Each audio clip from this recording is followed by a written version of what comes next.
सल्लि अला सय्यिदिना व मौलाना मुहम्मदिन। कोई फैसला कबूल नहीं करेंगे। बाबरी मस्जिद का इशू सदियों से चलता रहा। हमारे बड़ों ने पूरे दस्तावेजात सौंप कर भी ये कह रहे थे अदालत का फैसला हमारा फैसला रहेगा। ये अदालत का अदब नहीं तो और क्या है। मसला आ जाता है। अब भी वंदे मातरम की बिल पास होने के बावजूद हमारे बड़े अदालत से रुजू होकर भी बड़े अदब के साथ इस बिल की मुखालफत कर रहे हैं।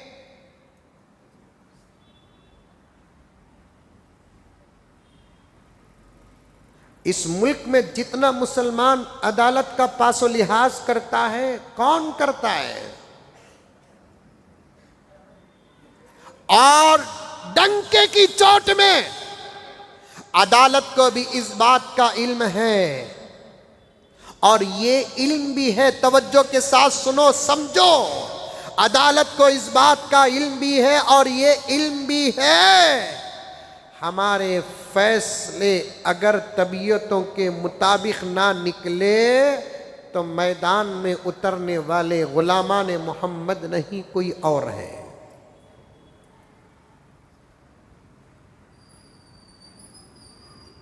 यही ऐसा कोई बिल पॉइंट, यही ऐसा कोई बिल जो गैर मुस्लिमों के आस्था के खिलाफ हो, हुकूमत पास कर दे, वो कौम क्या करेगी? जबकि वंदे मातरम का मसला हमारा किसी सूरत में काबिल कबूल का नहीं नहीं नहीं नहीं। मैं पूरी तशरीह रखा हूं, वो पूरी गीत और उसका तर्जुमा रखा हूं। सिर्फ एक लफ्ज आपके पास आया वंदे मातरम। अब नहीं कहूंगा मैं, वक्त आगे गुजर गया। आया तो था पूरा खुलासा बयान करने के लिए। एक ही लफ्ज है आप लोगों को मालूम, लफ्ज वंदे मातरम। एक बहुत बड़ी गीत है वो पूरी गीत के अल्फाज हमारे अपने ईमान के खिलाफ निकलते हैं। जानकर भी इसे कानूनी दर्जा देकर सबको पढ़ने पर मजबूर करना इस मुल्क का सबसे बड़ा जुल्म है। ये मैं साफ डंके की चोट में कहता हूं, कोई परवाह नहीं। खुद के ईमान की हिफाजत और ईमान वालों की ईमान की हिफाजत में ये हकीर जान कुर्बान हो जाए, इससे बड़ी सादत क्या है?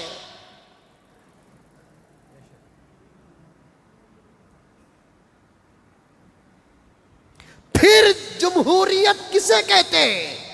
मैं साफ पूछना चाहता हूं पार्लियामेंट से, पीएम साहब से पूछना चाहता हूं। आप पढ़े लिखे नहीं हैं, आप फुल्ली एजुकेटेड नहीं हैं। आपके बारे में मुल्क का तबसरा है कि आपके पास जो सर्टिफिकेट है वो फर्जी सर्टिफिकेट है। तो फिर ऐसे लोगों से मुल्क का यही तो हाल होगा। जमहूरियत किसे कहते हैं? मुल्क का संविधान क्या कहता है? डॉक्टर बाबा अंबेडकर साहब मुल्क के दानिश्वरों को, तमाम मज़ाहिब के लोगों को, हजराते उलमाए किराम को बिठाकर एक जबरदस्त दस्तूर बनाने के लिए 3 साल का वक्त खर्च क्यों किया?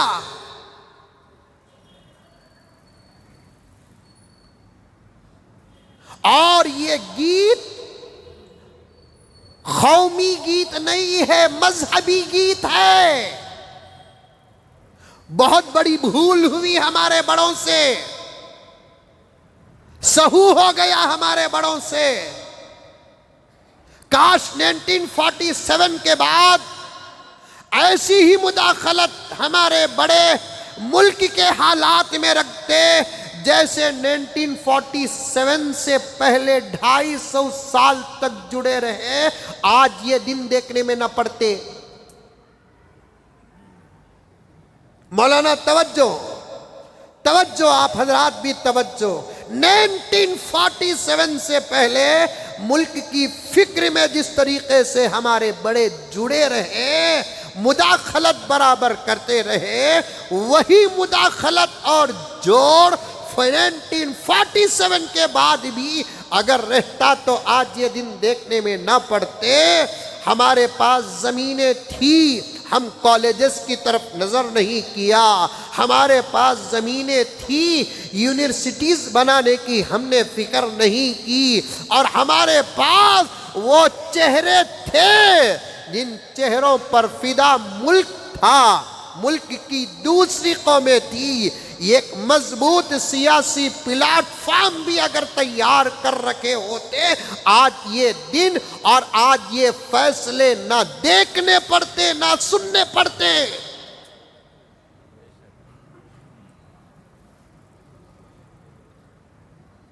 बात आ गई तो अर्ज कर रहा हूं, हमारी सबसे बड़ी शान और पहचान ये है, मां के खदमों में हम अपनी जान रख देंगे। बात जब ईमान आएगा समझौता नहीं होगा। मोहब्बत करेंगे, अकीदत रखेंगे, खिदमत करेंगे, लेकिन इबादत सिर्फ खुदा की करेंगे। इसीलिए अभी करीब में मुल्क में ऐसे मेंढका पैदे रहते हैं, इनको मुल्क की तरक्की की कोई फिक्र नहीं है। मैं यही कहता हूँ ना, मैं यही कह रहा हूँ। अंकल बोले नहीं, 3 स्पीच अंकल के मेरे पास रिकॉर्ड हैं। मुझे सिर्फ 5 साल दीजिए भाई बहनों,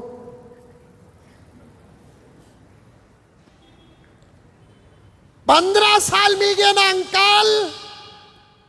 इसके बाद का जुमला भी है मेरे पास, कई को बोलूं तुम्हें मजा लेंगे, सजा मंजे मिलेंगी। क्या बोले वाह मुजम्मिल सवा, आज क्या था मालूम बयान, वाह वाह वाह, क्या तुम्हें हालत आ गई। तो उन्हें बोलता क्या जरूरत, वजू नमाज बोल को उतर जाना था। बोलते नहीं बोलते।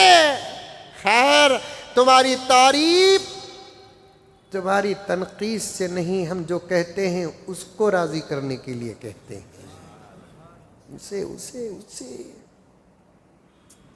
मुझे 5 महीने दे दो, मुझे 1 साल दे दो, मुझे 5 साल दे दो। बोले नहीं, खानदानी पीएम, पी का फुल फॉर्म भी है, यम का फुल फॉर्म भी है। मैं भी मुल्क से कहता हूं मुझे भी तो 5 साल दो। इंशाल्लाह तो भी बोलो रे बाबा, तुम ना बिठा को मैं 10 बात पेश करया तो घर में जाको रोना सोच।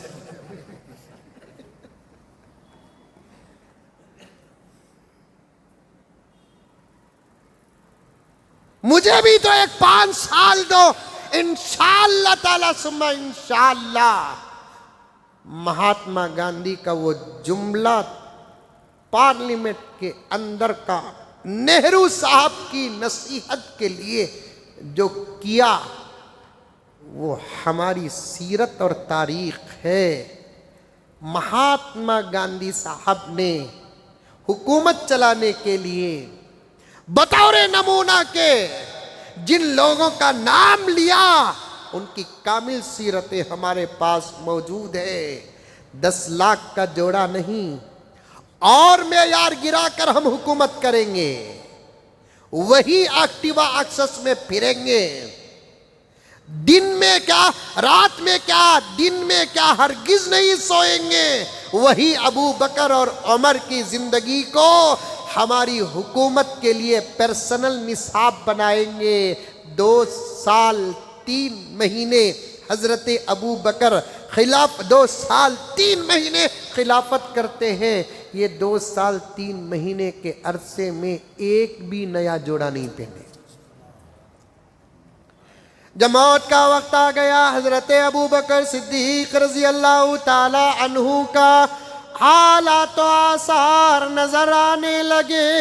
मरने वालों को कभी कभी पता भी चल जाता है अब जिंदगी की गाड़ी आगे चलने वाली नहीं है।